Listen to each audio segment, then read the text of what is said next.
Hello everybody, it's Jim here, your Rejoin EU party candidate for the Stretford and Urmston by-election. And as you can probably see, I'm standing outside the Manchester United football ground, one of the most iconic attractions in the constituency.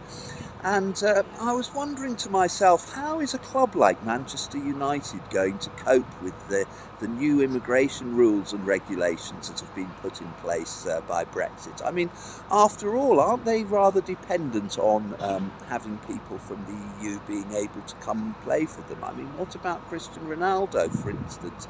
He was from Portugal, wasn't he? I mean, I know that didn't end very well, but you know, even so, I guess he did something for the club.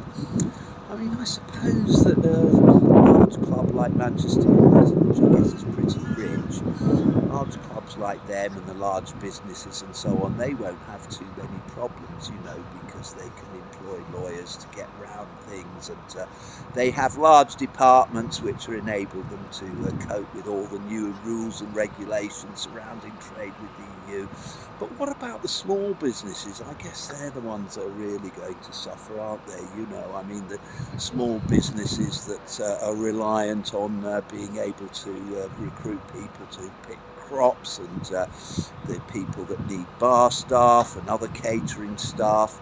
We're pretty short of nurses in the NHS at the moment, aren't we? You know, it's so depressing, all this Brexit nonsense, you know. Oh, for goodness sake. I mean, you know, and it's complete bonkers as well. It's utter bonkers. Have you heard of something called the Trade and Cooperation Agreement?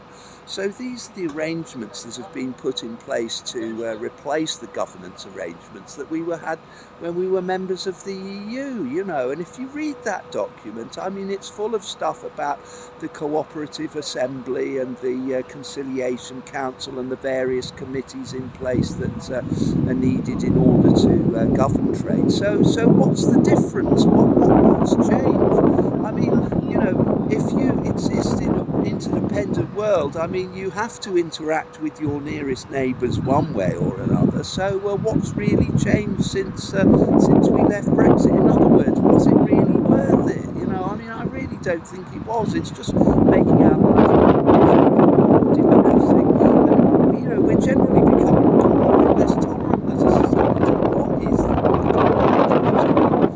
Anyway, I'm ranting again, so I better sign off here and get on with my day campaigning. I've got to go out and deliver some leaflets now and knock on a few doors and talk to people. So anyway, that's it. Thanks for listening, and I will be back later.